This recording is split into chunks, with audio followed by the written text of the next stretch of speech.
Oi, meu nome é João Ricardo, eu sou um dos fundadores do UB e eu estou aqui com... Oi, meu nome é Gabriel, eu sou gestor da área de dados, mais especificamente da área de plataforma. O que é a área de dados? Boa pergunta, né? Quando o pessoal pergunta a área de dados, né? O que a gente faz, né? Um cassino. A área de dados, ela é muito responsável por toda a parte de coleta desses dados, né? Tagueamento, interpretação, né? Como se fosse, se eu falar que 80 quilos, isso é um dado, mas ele não representa nada, né? Ele não responde nenhuma pergunta de negócio. Então, o time de dados ele é responsável de pegar todos esses dados sem sentido, associá-los para eles começarem a ganhar uma relação e transformar isso em informação útil para tomada de decisão e vantagem competitiva no mundo de hoje. O que é um dado? O que é um dado, né? Um dado praticamente é um atributo dentro de um banco de dados. Ele é um 0 e 1 contido em alguma fita magnética por aí. Mas para alguém que não sabe o que é uma fita magnética, é o que? É um número? É uma informação? Sim, é uma informação que descreve algum atributo, né? Então, por exemplo, a cor do seu cabelo é um dado, né? Qual é a cor do meu cabelo? Azul? Verde? Agora você sei quando você é meio daltônico. E aí você falou que você é gestor da área de dados e plataforma. O que é plataforma? A plataforma ela é interessante porque ele nos ajuda a acelerar e automatizar muito o processo de processamento de dados. Para a gente experimentar um dado, geralmente é um ciclo, né? Você coleta esse dado, processa ele, interpreta ele e aí sim toma suas decisões ou gera alguns produtos. A plataforma é para que você faça esse ciclo o mais rápido possível, para você ter processos cada vez mais rápidos de experimentação e não simplifique, e não esbarre, não trave nas partes técnicas, como conectar em um banco de dados ou coisa do tipo, e você acaba... Então a plataforma ela tira todo esse tecniquez, digamos assim, na parte de dados e faz com que a pessoa, o tomador de decisão, o analista, foque cada vez mais em tentar resolver o problema ali, né? Seja confrontando esse dado, questionando em cima desse dado, testando algumas hipóteses. Mas de onde a gente pega esse dado? A gente pega geralmente ou das bases internas, onde o ambiente transacional está transacionando, né? Aí o ambiente transacional ele é feito para realizar essa transação o mais rápido possível, né? Ou qualificá-la o mais rápido possível, mas ele não é feito para analisar várias transações ao mesmo tempo. Então, geralmente a gente coleta esses dados dos ambientes transacionais, dados internos, mas também de fontes externas, como, por exemplo, a ANAC, que no fundo são bases transacionais de outros lugares, ou informações que alguém limpou, qualificou e tudo mais, a gente também conecta. E como é que a gente consegue avaliar se esse dado que a gente pega de fora é um dado correto, é um dado que a gente pode confiar ou não? Ótimo.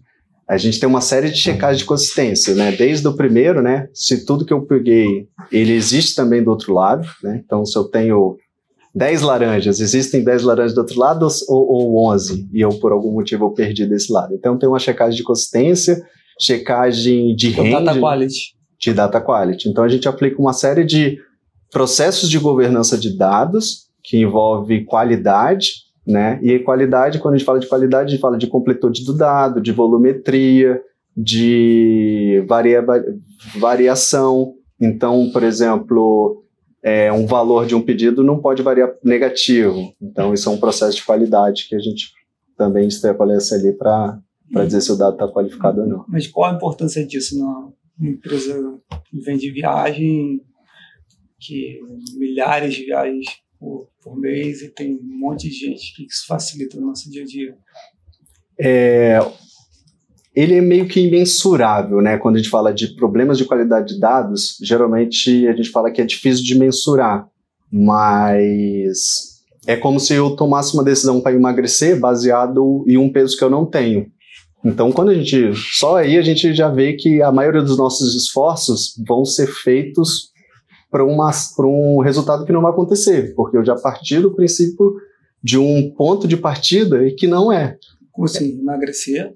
Imagina que eu quero emagrecer porque eu estou partindo do pressuposto que eu tenho 150 quilos, mas eu tenho um dado errado. Então, digamos assim, qual é o custo, né? Qual é o valor, né, de eu tratar, qualificar essa informação? No meu caso, 100%, porque eu não preciso emagrecer. Talvez eu precise, pelo contrário, engordar.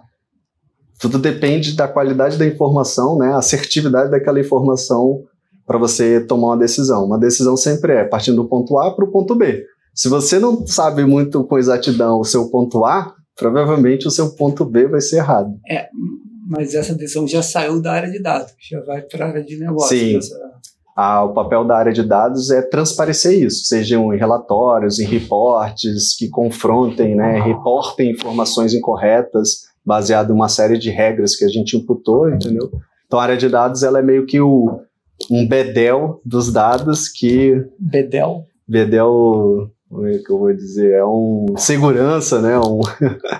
Um double check, um auditor ali que mostra algumas inconformidades, mas não é ele que vai resolver. O auditor ele só lança lá as inconformidades e pede, no nosso caso, ou o produtor de dado ou quem criou a regra de negócio melhorar essa regra, que pode estar com algum problema, né? E no dia a dia, eu sou analista, eu tenho que interpretar os dados e tirar meu output desses dados, ou vocês dão isso mastigado para mim? Boa pergunta. A falácia do self-service analítico, né? O analista, ele teoricamente, ele deveria ter um indicador muito claro, né? Um painel, porque o papel dele é ele analisar informações e tomar decisões, e não criar dashboards. Mas nada impede de ele também criar uma vez que isso não está disponível, né? Então, o analista, o ideal é que ele consuma produtos de dados, mas se esses produtos de dados não estão disponíveis, nada impede de ele nos ajudar a conceber esses produtos. Exemplo, eu não tenho um dashboard que explique muito bem o nosso contas a receber. Quem é a melhor pessoa para nos ajudar a sair da inércia, né? É a pessoa responsável por contas a receber. E aí, em conjunto, tanto com a área de negócio e a área de dados, isso vai se tornando não só um dado local daquela área, mas como um dado em que toda a empresa pode consumir e confiar, uma vez que ela passou por esse programa de governança do time de dados. Mas no cenário perfeito, esse dashboard já tem a resposta. Sim. Então não precisa de analista. Os analistas eles vão analisar quando esse gráfico dizer uma coisa incorreta ou alguma coisa, exemplo, eu estou sempre batendo minha meta de venda. Não faz sentido analisar venda a venda, né? Eu espero crescer 10% de venda no mês que vem. Cresci, você já acabou. Esse dashboard já te deu a resposta, você sabe que está caminhando para a direção certa, tá ok. Agora, e se você não bateu a sua meta? Você esperava crescer 10%, só cresceu 2%. Veio o Covid. Veio a Covid. Você quer entender o impacto da Covid. Às vezes fechou o aeroporto de São Paulo, mas não fechou do Rio. Então, onde que as vendas caíram, né? Foi em todos os aeroportos? Foi só no aeroporto específico? Aí sim um analista, ele precisa analisar e começar a descrever os ocorridos, para depois diagnosticar. Mas uma plataforma de dado perfeita, ela já não daria essa resposta? Ela vai automatizar muito. A ideia é ele sempre olhando e falar, se você sempre precisa descrever algum dado, que é você considerar qual o menor valor, o maior valor, a variação dele, a gente vai automatizando isso sempre, e aí, ele já descreveu. Então ele vai para o caminho de diagnosticar o problema. Ele conseguiu diagnosticar, agora ele quer resolver, tomar uma ação.